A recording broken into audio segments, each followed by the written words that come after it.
Hey guys, it's Neil, and I'm here to shove some more LEGO content in your face. Today I'm going to be taking a look at the LEGO Ninjago Zane Titan Mech Battle set. I actually purchased this about a month ago, but after my last attempt at reviewing it went horribly wrong, I decided to redo my review. I don't know a lot about Ninjago, but I know that this is part of a 10th anniversary set. This is actually a remake of an old set as well, which included 2 robots instead of 1, hence the name Mech Battle. And this retails for about $60, which is actually the same price as the original set. I'd say it's justified because even though the original came with 2, this one actually comes with more pieces total because it's kind of like an enhanced version of one of the smaller robots. Putting the robot aside just for a few minutes, let's take a look at the minifigures that come with this set. Alright, so first we got Lego Zane here. He's the one piloting the mech, so he's kind of the main one. He comes with 2 weapons. He's got his sword, his kind of like samurai sword, and you can just put that back in its sheath back here. And he holds it like that. And then he comes with his bow and arrow, which is just one solid piece, but it's cute. And looking at the figure here, it's a very nice looking figure. He's got like this color scheme going on of black and gray and white, and it all looks very good.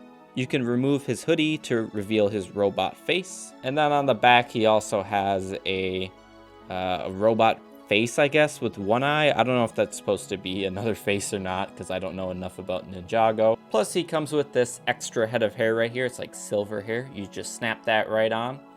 And there you have it. Zane's looking good. Now, putting that aside, we have the Golden J right here, which the idea of the Golden J is you get the different like 10th anniversary sets, and there's supposed to be a golden version of each ninja, which is pretty cool. Both of his swords are attached onto the back, and you can just slide them out and put them on his hand if you'd like to. His hood is removable to reveal.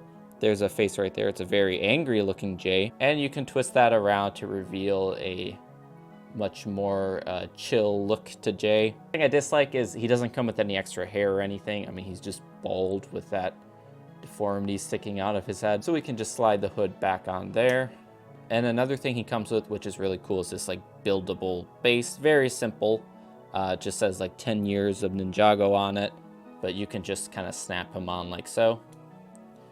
And yeah, you got Jay on his 10th anniversary display base, looking very cool. Now, these 2 little dudes are clearly the bad guys to my understanding. One of them's name is Soul Archer, and the other one's name is Gultar. Yes, Gultar. I just got them on this display base right here because they're very hard to stand up on their own. But first, let's take a look at Gultar. And Gultar is looking very cool. I love the color schemes of purple and green. He's got this cool looking staff. Let me show you that. And you can just kind of rotate it around. It's a very heavy staff in like a Lego minifigure's hand, so it will tend to topple over and stuff, but it's a cool piece. I like it. I love the kind of like translucent purple and green goop look to him. He reminds me of like a Ghostbusters ghost. And then he's got this black bandana and a purple, like, I guess casa hat is what they're called. Soul Archer is very similar. He's got like the same body, I believe, and the same goop base, but he comes with a bow and arrow, and he's got a hood instead of the hat. Plus, you can remove his hoodie to reveal his very evil looking skull face, which is cute. I like it. And putting that aside, it's time we focus on the robot, because everyone loves robots. That's why you're here, right? First of all, the color scheme on this is just really nice. The blues, grays, the whites, just all of it blends really well together. I love how it looks. I really love the front of this robot. Just the way it kind of looks like a skull is really cool. There's a nice view of this figure from the back in case that was something you were curious about.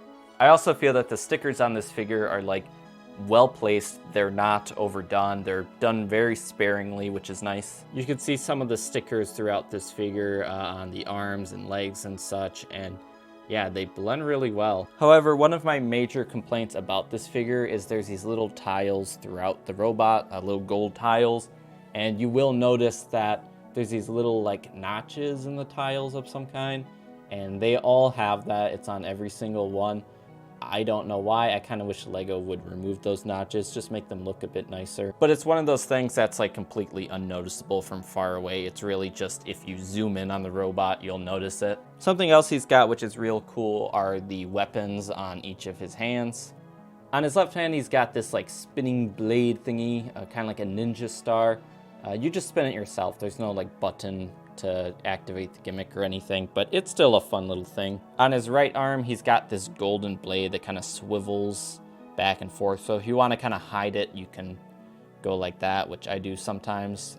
But yeah, you can just have this out forward like that. One of the cool additions up top is the use of these missiles that kind of, you can rotate them around so they go up and down like so.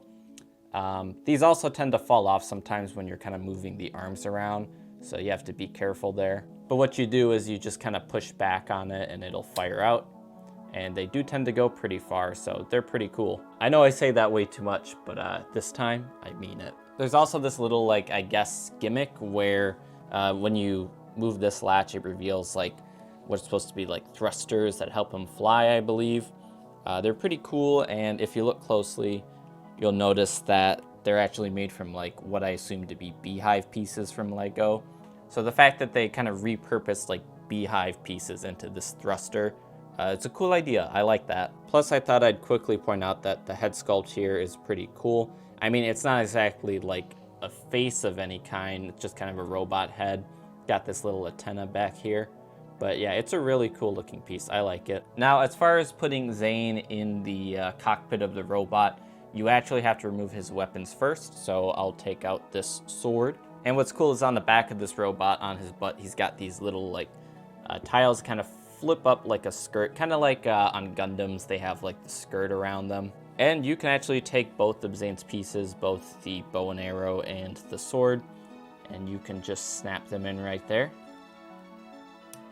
And yes, they will stay in like that. They're not going to fall off or anything. So that's a nice addition, because I know it's annoying when they give like a holster for these Ninjago characters so they can hold their sword, but then they have no place to put them. And as far as like putting him inside of the robot, you just lift the head up all the way, and then you can just sit him down in there.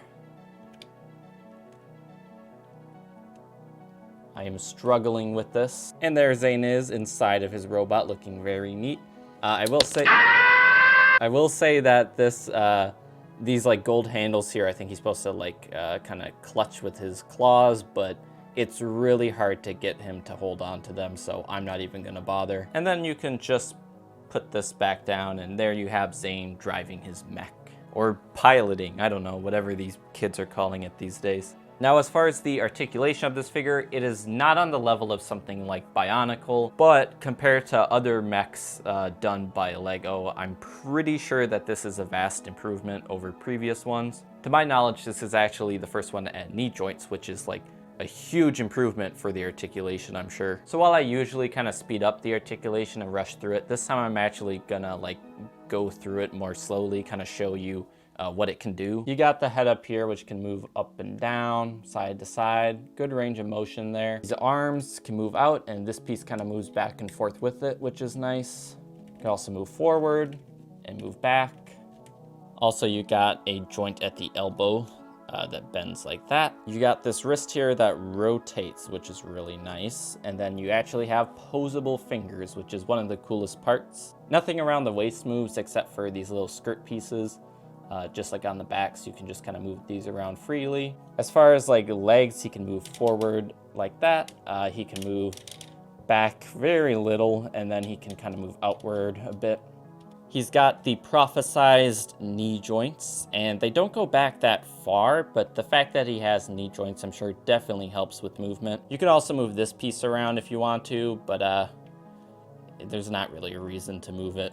And then you got his ankles, where he can move like forward and back, can pivot. It's not like a ball and socket joint, so I could see this getting loose over time, and that is a worry I have. So yeah, the articulation on this figure is actually really good for a Lego robot. I do have some issues where I'm like moving pieces around and then pieces tend to fall off, but I think that's kind of expected from Lego. At the end of the day, while not the most amazing toy ever, I think this is a lot of fun. The minifigures are fun. The robot looks cool. I mean, I don't really have too many complaints about it. I do tend to wonder if some of the joints over time are gonna come loose and like make this impossible to stand up. So I'll just have to wait and see on that. But until then, I would actually give this a 4 out of 5. I know I've been giving a lot of like positive reviews lately, but it's better to give positive reviews than negative reviews as long as I'm enjoying the toys, I guess. And I'd recommend it to both Ninjago fans and mech fans. I think if you're looking for like cool robot themed Legos, then this is a good toy to pick up. So thank you to everyone who watched this video. I've got plenty of other toy reviews on my channel that you can check out, and I also do lots of movie and TV reviews as well, so feel free to check those out too. Thanks again, goodbye.